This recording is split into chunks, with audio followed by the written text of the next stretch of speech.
Um Curso em Milagres, Manual dos Professores, Parte 3. 14. Como será o fim do mundo? É possível que o que não tem começo tenha realmente um fim? O mundo terminará numa ilusão tal como começou. Porém, o seu fim será uma ilusão de misericórdia. A ilusão do perdão completo, sem excluir ninguém, sem limites em gentileza, cobrirá o mundo, escondendo todos os males, ocultando todos os pecados e pondo fim à culpa para sempre. Assim termina o mundo que foi feito pela culpa, pois agora tal mundo não tem nenhum propósito e desapareceu. O pai das ilusões é a crença em que elas têm um propósito, que servem a alguma necessidade ou gratificam algo que se quer.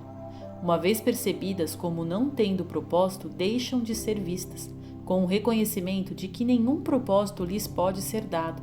As ilusões desaparecem. Como, a não ser deste modo, podem todas as ilusões ter fim? Elas foram trazidas à verdade e a verdade não as viu. Simplesmente deixou de ver o que não tem significado. Até que o perdão seja completo, o mundo tem um propósito. Venha ser o lar onde nasce o perdão, onde cresce, tornando-se cada vez mais forte e mais abrangente. Aqui é nutrido, posto que aqui é necessário. Um Salvador gentil, nascido onde o pecado foi feito e a culpa parece real. Aqui é o seu lar, pois aqui, de fato, ele é necessário. Ele traz consigo o final do mundo.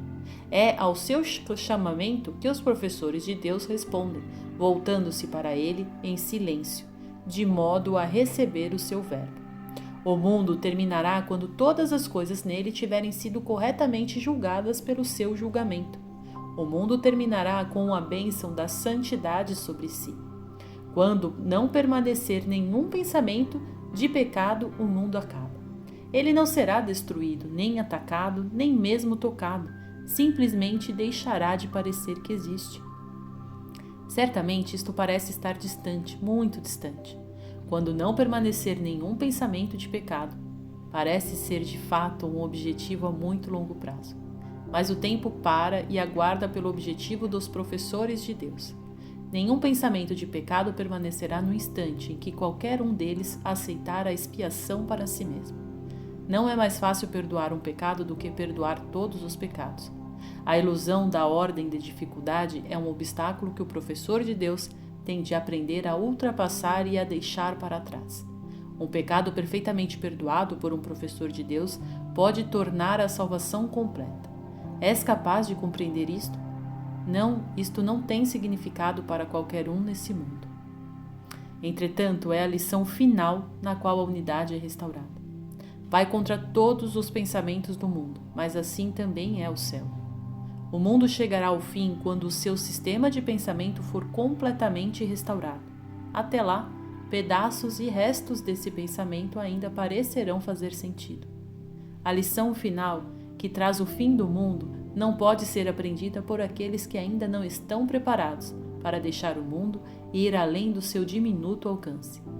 Qual é, então, a função do professor de Deus nessa lição conclusiva? Simplesmente tem de aprender como abordá-la, estar disposto a seguir nessa direção. Simplesmente tem de confiar que se a voz de Deus lhe diz que esta é uma lição que ele pode aprender, é porque é capaz de aprendê-la. Não a julgue nem como difícil nem como fácil. O seu professor aponta para ela e o professor de Deus confia em que ele lhe mostrará como aprendê-la. O mundo terminará em alegria porque é um lugar de pesar. Quando a alegria tiver vindo, o propósito do mundo desvaneceu-se. O mundo terminará em paz, porque é um lugar de guerra. Quando a paz tiver vindo, qual é o propósito do mundo? O mundo terminará em riso, porque é um lugar de lágrimas,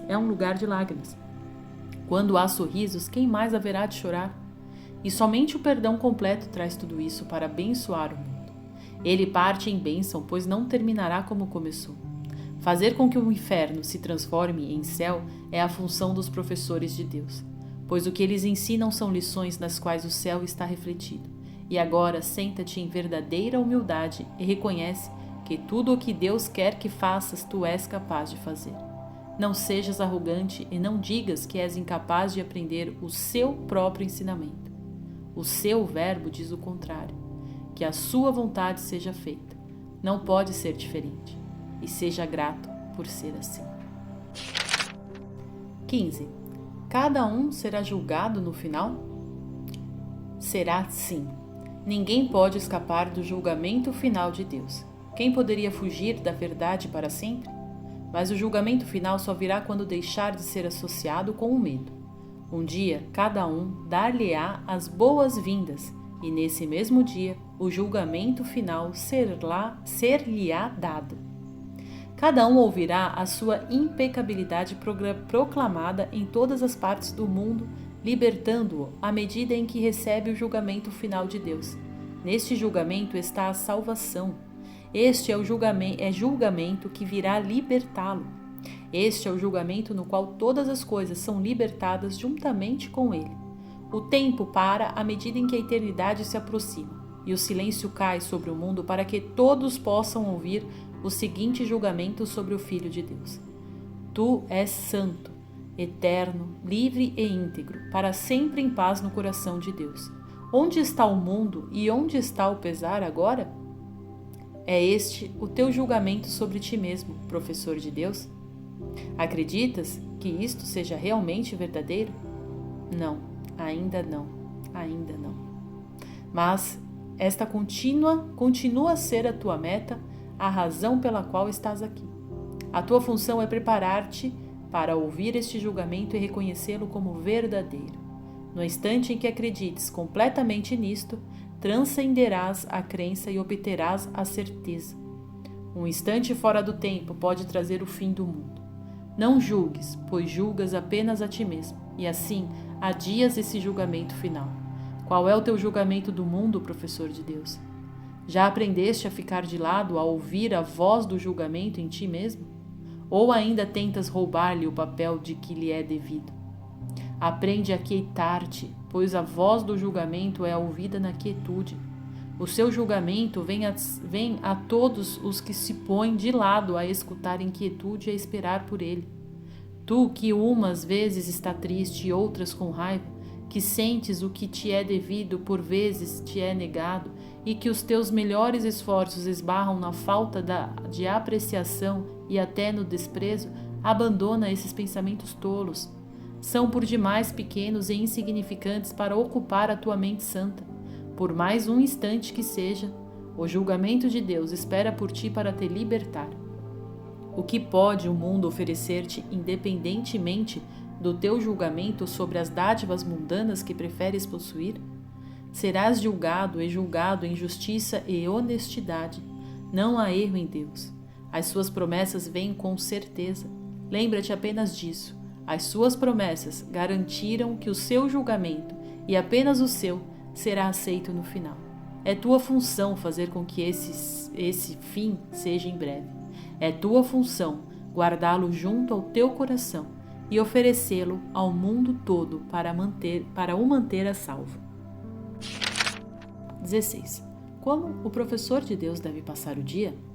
Para o professor de Deus avançado, esta pergunta não tem significado. Não existe programa, porque as lições mudam a cada dia. O professor de Deus, porém, está certo de uma coisa: essas lições não mudam por acaso. Vendo isso e compreendendo o que é verdadeiro, descansa contente. Ser-lhe-á dito tudo sobre qual deve ser o seu papel nesse dia e todos os dias. E aqueles que compartilham o seu papel encontrá-lo-ão, de modo que possam aprender as lições do dia juntos. Ninguém que lhe seja necessário está ausente. Ninguém é enviado sem um objetivo de aprendizado já determinado e que possa ser aprendido naquele dia. Para o professor de Deus avançado, então, esta pergunta é supérflua. Foi perguntada e respondida, e ele mantém-se em permanente contato com a resposta. Ele está no seu lugar e vê a estrada na qual caminha desdobrar-se segura e suave à sua frente. Mas e aqueles que não alcançaram a certeza do professor de Deus? Eles não estão prontos, ainda, para essa sua própria falta de estrutura. O que precisam fazer para dar o dia a Deus? Existem algumas regras gerais que se aplicam, muito embora cada um deva usá-las da melhor forma possível à sua própria maneira. As rotinas, enquanto tais, são perigosas porque rapidamente se tornam deusas por seu próprio direito, ameaçando aquelas mesmas metas em nome das quais foram estabelecidas. De um modo geral, então, pode dizer-se que é bom começar o dia acertadamente. É sempre possível começar de novo caso o dia comece com um erro. No entanto, são óbvias as vantagens em termos de economia de tempo. No início, é sábio pensar em termos de tempo. Este não é de modo algum o critério absoluto, mas inicialmente é provável que seja o mais simples a se observar. A economia de tempo, nas fases iniciais, é uma ênfase essencial e, embora ao longo do processo de aprendizagem continuar a ser importante, vai sendo cada vez menos enfatizada. No início, pode dizer-se com segurança que dedicar algum tempo a começar o dia acertadamente de fato economiza tempo. Quanto tempo se deve gastar, pois, nessa atividade? Isso tem de depender do próprio professor de Deus. Ele não pode reivindicar este título enquanto não tiver terminado o livro de exercícios, uma vez que estamos a aprender dentro da estrutura do nosso curso. Depois de terminados os períodos de prática mais estruturada que o livro de exercícios contém, a necessidade individual passa a ser a consideração mais importante. Este curso é sempre prático.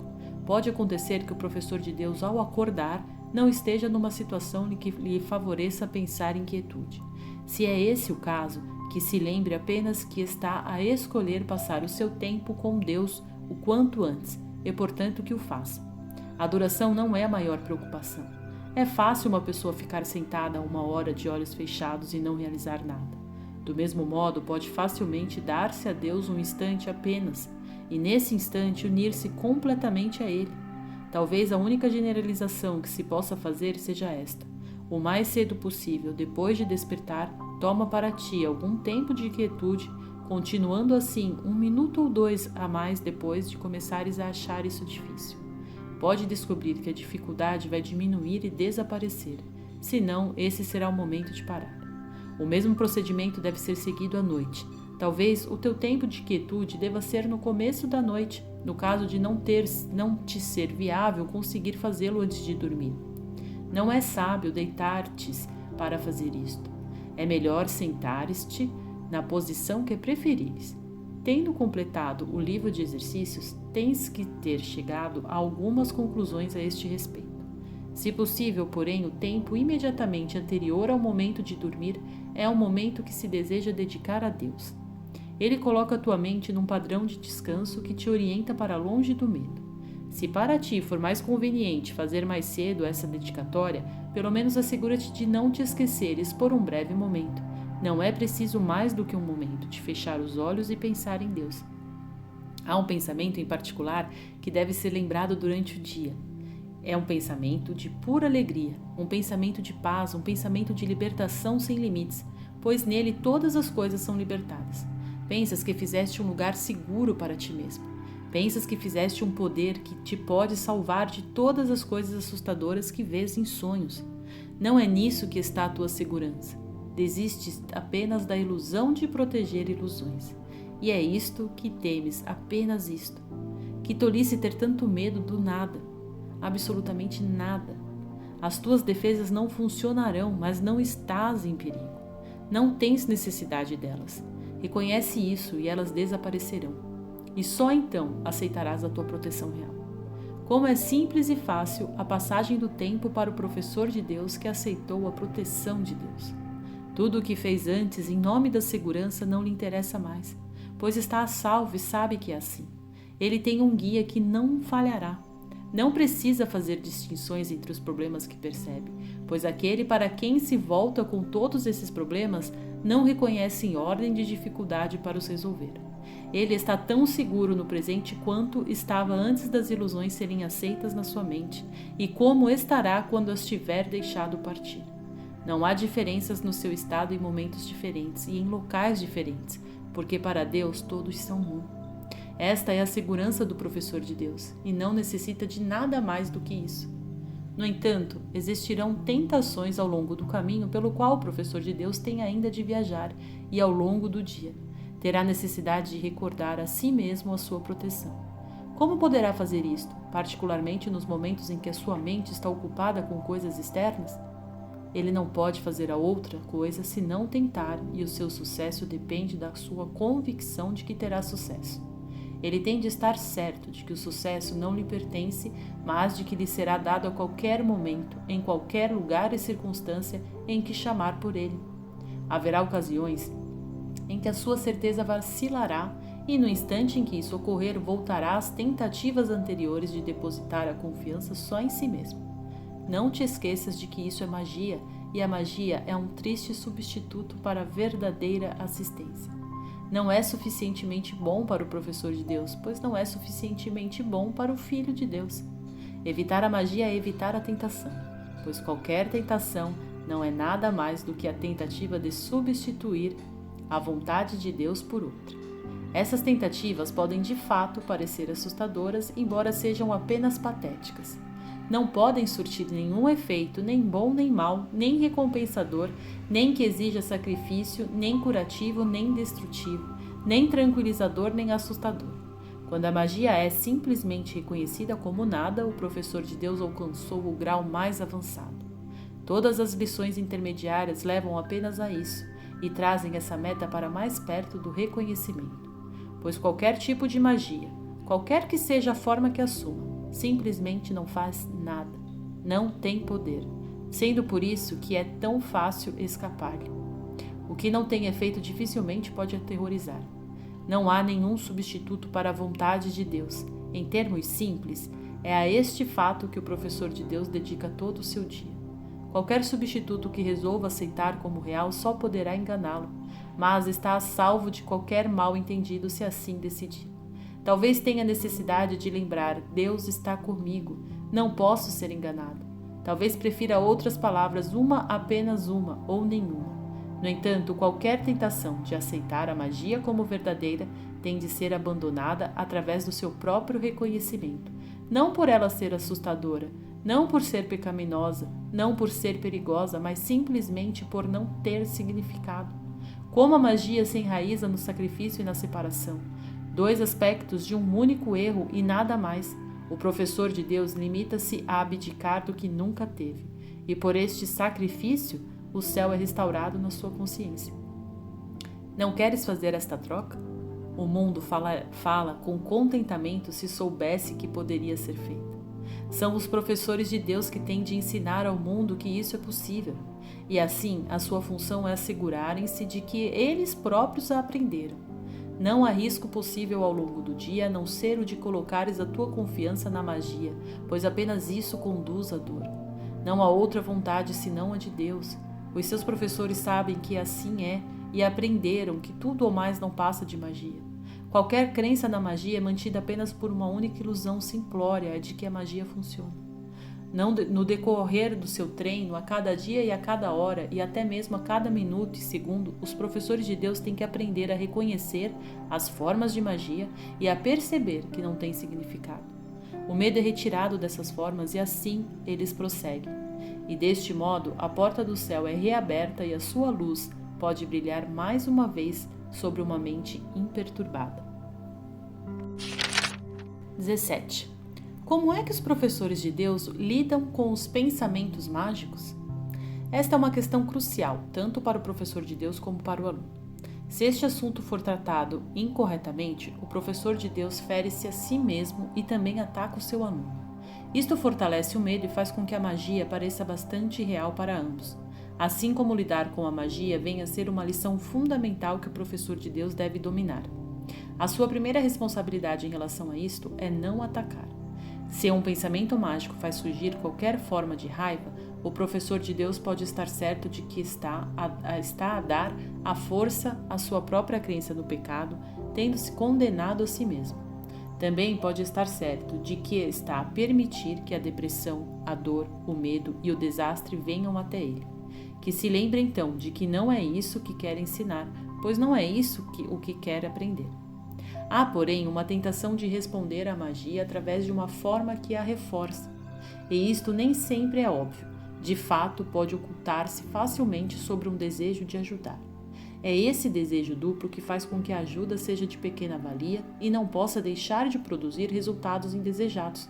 Também não se deve esquecer que o resultado sempre virá, tanto para o professor como para o aluno. Quantas vezes já foi enfatizado o fato de que só dás a ti mesmo? E onde é que isto poderia ser melhor demonstrado do que nos tipos de ajuda que o professor de Deus dá a quem necessita do seu auxílio? Aqui a sua dádiva é dada a ele próprio da maneira mais clara possível, pois ele dará somente o que escolheu para si mesmo, e nessa dádiva está o seu julgamento sobre o Filho Santo de Deus. É mais fácil deixar que o erro seja corrigido onde é mais aparente, uma vez que os erros podem ser reconhecidos pelos seus resultados. Uma lição verdadeiramente ensinada só pode levar à libertação do professor e do aluno, os quais compartilham uma só intenção. O ataque só pode ocorrer se a percepção de metas separadas já tiver ocorrido. E, de fato, é isso que não pode deixar de ter acontecido se o resultado for qualquer outra coisa que não alegria. O objetivo único do professor orienta a meta dividida do aluno numa única direção, pelo que o pedido de ajuda torna-se o único apelo do aluno. Então, isto é facilmente respondido com uma única resposta, a qual não falhará em vir à mente do professor. Desde aí, ela brilha na mente do seu aluno, fazendo com que seja una com a sua. Talvez seja útil lembrar que ninguém pode ter raiva de um fato. É sempre uma interpretação que faz surgir emoções negativas, independentemente da sua aparente justificação pelo que parecem ser os fatos, independentemente também da intensidade da raiva provocada. Pode ser apenas uma leve irritação, talvez leve demais para ser claramente reconhecida, ou também pode tomar a forma de intensa ira, acompanhada de pensamentos de violência fantasiados ou aparentemente ensinados. Não importa. Todas essas reações são a mesma. Obscurecem a verdade e isso nunca pode ser uma questão de grau. A verdade ou é aparente ou não é. Não pode ser parcialmente reconhecida. Aquele que não está ciente da verdade não pode deixar de completar ilusões. A raiva, enquanto resposta aos pensamentos mágicos percebidos, é uma causa básica do medo. Considera o que significa esta reação e logo passa a ser aparente a sua posição central no sistema de pensamento do mundo. Um pensamento mágico, pela sua simples presença, demonstra que houve uma separação de Deus. Declara da forma mais clara possível que a mente que acredita ter uma vontade capaz de se opor à vontade de Deus acredita igualmente que pode ter sucesso. É óbvio que isto dificilmente pode ser um fato. Entretanto, é igualmente óbvio que se pode acreditar nisto como sendo um fato. E aqui está o berço da culpa. Quem usurpa o lugar de Deus e o toma para si, engendra um inimigo mortal, e tem que ficar sozinho para se proteger e fazer um escudo para si mesmo, a fim de se resguardar de uma fúria que nunca poderá ser abatida e de uma vingança que jamais poderá ser satisfeita. Como é possível que esta batalha desigual seja resolvida? O seu fim é inevitável, pois o resultado tem de ser a morte. Como é que então se pode acreditar nas suas defesas? Mais uma vez, a magia precisa dar uma ajuda. Esquece a batalha. Aceita-a como um fato e depois esquece-a. Não te lembres do que te pode acontecer. Não te lembres da imensidão do inimigo e não penses na tua fragilidade em comparação com ela. Aceita a tua separação, mas não te lembres de como surgiu. Acredita que a venceste, mas não retenhas a mais leve lembrança de quem realmente é o grande oponente. Ao projetares o teu esquecimento nele, tens a sensação de que ele também se esqueceu. Mais uma vez, chegados a este ponto, qual será a tua reação a todos os pensamentos mágicos? Eles só podem redespertar a culpa adormecida que ocultaste, mas não soltaste. Cada um deles diz claramente à tua mente assustada: tu usurpaste o lugar de Deus. Não penses que ele se esqueceu. Aqui temos o medo de Deus mais nitidamente representado, pois neste pensamento a culpa já ergueu a loucura ao trono do próprio Deus, e agora não há nenhuma esperança a não ser matar. Eis aqui, pois, a salvação. Um pai enraivecido persegue o seu filho culpado, e matar ou ser morto, dado que a escolha está apenas nisso. Além desta não há outra, já que o que foi feito não pode ser desfeito. A mancha de sangue jamais poderá ser removida e qualquer um que carregue essa mancha em si mesmo não pode deixar de encontrar a morte. Ao encontro desta situação sem esperança, Deus envia os seus professores. Eles trazem a luz da esperança do próprio Deus. Há um caminho através do qual é possível escapar. Tal caminho pode ser aprendido e ensinado, mas isso requer paciência e disponibilidade em abundância. Quando isto é dado, a simplicidade manifestada na lição destaca-se como uma intensa luz branca contra um horizonte negro, pois é isso que ela é. Se a raiva decorre de uma interpretação e não de um fato, ela nunca é justificável. Uma vez isto percebido, mesmo que vagamente, o caminho está aberto. Agora é possível dar o passo seguinte. A interpretação pode ser mudada, afinal. Pensamentos mágicos não têm de levar à condenação, uma vez que realmente não têm o poder de fazer surgir a culpa, e assim podem não ser vistos e, portanto, verdadeiramente esquecidos. A loucura apenas parece terrível. Na verdade, não tem poder para fazer seja o que for. Tal como a magia que vem a ser a sua serva, a loucura não ataca nem protege. Vê-la e reconhecer o seu sistema de pensamento é olhar para o nada. Pode o nada fazer surgir a raiva? Dificilmente. Lembra-te então, professor de Deus, de que a raiva veicula uma realidade que não existe. No entanto, a raiva testemunha claramente que a consideras como um fato. Agora escapar é impossível, até que vejas que respondeste à tua própria interpretação, a qual projetaste sobre o mundo exterior. Permite que esta espada sombria seja afastada de ti agora. A morte já não existe. Esta espada não existe. Não há causa para o medo de Deus. Mas o seu amor é a causa de todas as coisas que estão para além do medo e assim para sempre real e para sempre verdadeiro. 18. Como se faz a correção? A correção de natureza duradoura é só essa é a correção verdadeira. Não pode ser feita enquanto o professor de Deus não deixar de confundir interpretação com fato ou ilusão com verdade. Se discute com um aluno seu sobre um pensamento mágico, se o ataca ou tenta demonstrar o erro ou a falsidade desse pensamento, não está a fazer outra coisa senão testemunhar a realidade disso.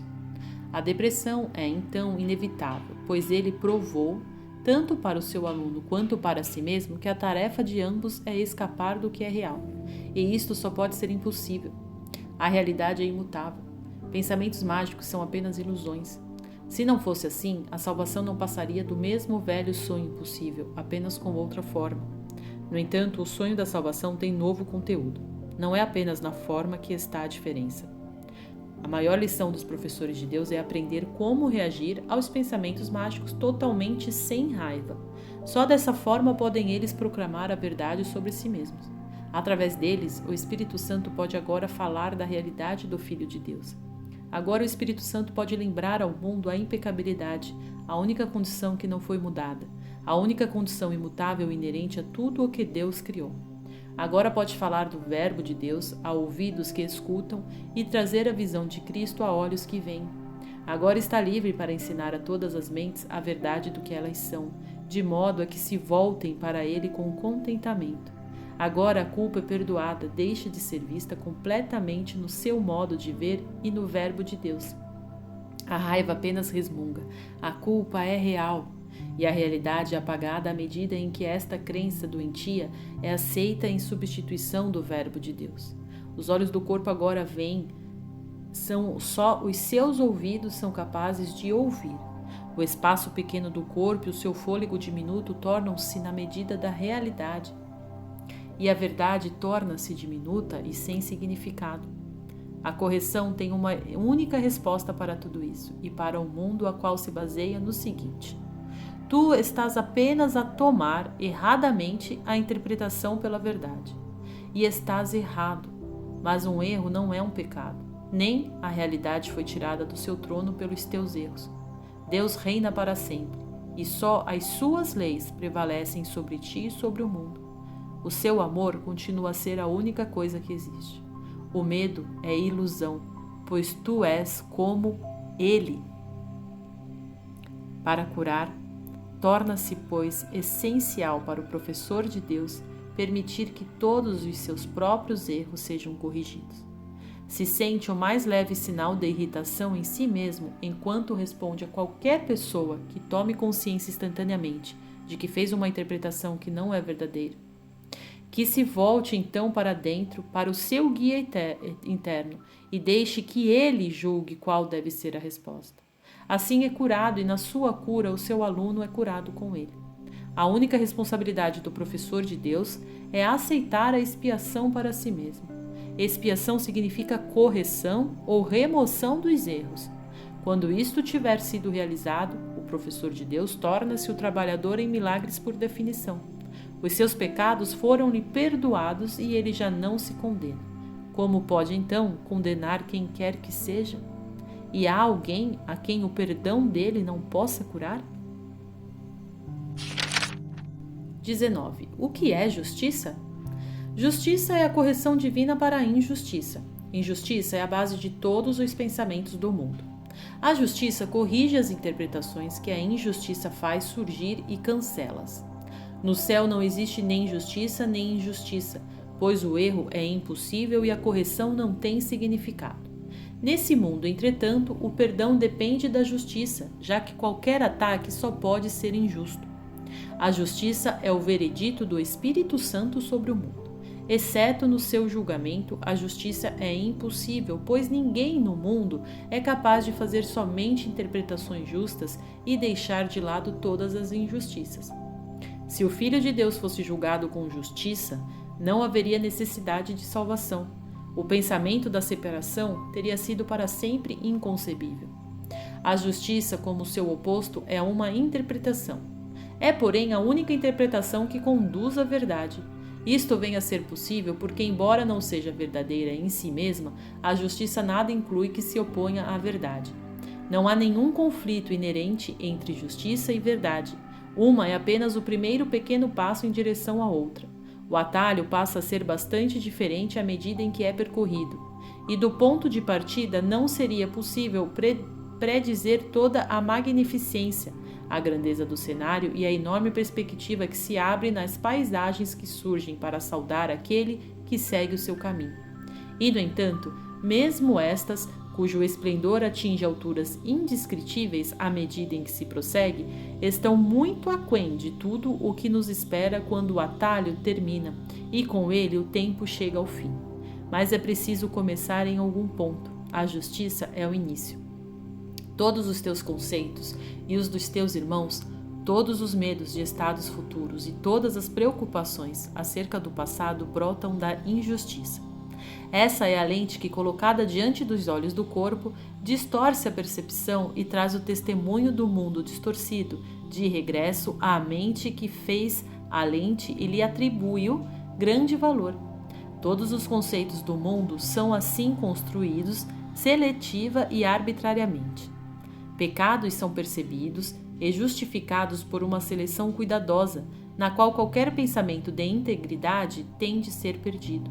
O perdão não tem espaço neste esquema, pois qualquer pecado aparenta ser sempre verdadeiro. A salvação é a justiça de Deus. Restaura na tua consciência a integridade dos fragmentos que percebes como quebrados e separados. É isto que supera o medo da morte, pois fragmentos separados têm que cair e morrer, mas a integridade é imortal. Permanece para sempre como seu Criador, sendo una com Ele. O julgamento de Deus é a sua justiça. Sobre isto, um julgamento totalmente isento de condenação, uma avaliação totalmente baseada no amor, projetaste a tua injustiça, dando a Deus as lentes da percepção distorcida através das quais tu olhas. Agora elas pertencem a Deus e não a ti. Tens medo dele e não vês que odeias, e tens medo do teu ser como de um inimigo. Reza pela justiça de Deus e não confundas a sua misericórdia com a tua própria insanidade. A percepção pode fazer qualquer imagem que a mente deseje ver. Lembre-te disso. Nisto está o céu ou o inferno, conforme a tua opção. A justiça de Deus aponta para o céu apenas porque é inteiramente imparcial. Aceita todas as evidências que são trazidas diante dela, sem nada omitir e sem nada considerar, separado ou à parte de todo o resto. Só desde então este ponto de vista e somente deste é que ela julga. Aqui, qualquer ataque ou condenação deixa de ter significado e é indefensável. A percepção descansa. A mente aquieta-se e a luz volta outra vez. A visão agora é restaurada. O que havia sido perdido agora foi encontrado. A paz de Deus desce sobre o mundo inteiro e nós podemos ver. E nós podemos ver. Questão 20. O que é a paz de Deus? Foi dito que há uma espécie de paz que não é deste mundo. Como é reconhecida? Como é encontrada? E tendo sido encontrada, como pode ser mantida? Vamos considerar cada uma destas questões separadamente, pois cada uma reflete um estágio diferente ao longo do caminho. Em primeiro lugar, como é que a paz de Deus pode ser reconhecida? A paz de Deus é reconhecida primeiramente por uma única coisa. Em todos os aspectos não é, absolutamente, como nenhuma das experiências anteriores. Não traz à mente nada do que se passou antes. Não traz consigo nenhuma associação passada. É uma coisa inteiramente nova. Existe um contraste, sim, entre essa coisa e o passado, mas estranhamente não é um contraste de diferenças verdadeiras. O passado apenas se esvai e para o seu lugar vem a quietude que dura para sempre. Só isto. O contraste percebido no início simplesmente desapareceu. A quietude alcançou todas as coisas e cobriu-as. Como se encontra esta quietude? Ninguém que se limite a procurar as suas condições pode falhar em encontrá-la. A paz de Deus nunca pode vir até onde está a raiva, pois a raiva necessariamente nega que a paz exista. Quem considera a raiva justificada de qualquer modo ou em qualquer circunstância proclamada que a paz não tem significado e tende a acreditar que não pode existir. Nestas condições, a paz não pode ser encontrada. Por conseguinte, o perdão é a condição necessária para se encontrar a paz de Deus. Mas, dado o perdão, tem que haver paz. Pois o que é que além do ataque levará à guerra? E o que é que além da paz é o oposto da guerra? Aqui o contraste inicial mostra-se de forma clara e aparente. No entanto, quando se encontra a paz, a guerra é sem significado. E agora é o conflito que é percebido como inexistente e irreal. Como é que se mantém a paz de Deus uma vez encontrada? O regresso da raiva sobre qualquer forma, mais uma vez, fará cair a pesada cortina e com certeza regressará a crença em que a paz não pode existir. A guerra é aceite de novo, como única realidade. Agora tens que voltar a empunhar a tua espada, embora não reconheças o que tenha feito. Mas aprenderás ao lembrar-te, ainda que vagamente agora, como a felicidade era tua sem a espada e, portanto, não podes deixar de teres voltado a usá-la como defesa. Para um momento agora e pensa nisto. É o conflito que queres ou a paz de Deus é uma escolha melhor? O que te dá mais? Uma mente tranquila não é uma dádiva pequena? Não preferirias viver em vez de escolher morrer? Viver é alegria, mas a morte só pode chorar. Vês na morte uma fuga para o que fizeste, mas não vês que fizeste a morte e que ela não passa da ilusão de um fim. A morte não pode ser a saída porque não é na vida que está o problema. A vida não tem opostos, pois é Deus. Vida e morte parecem ser opostos porque tu decidiste que a morte põe fim à vida.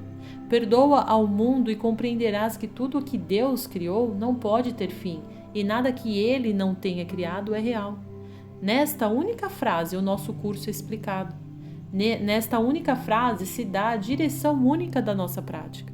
E nesta única frase está todo o ensinamento do Espírito Santo especificado exatamente como é.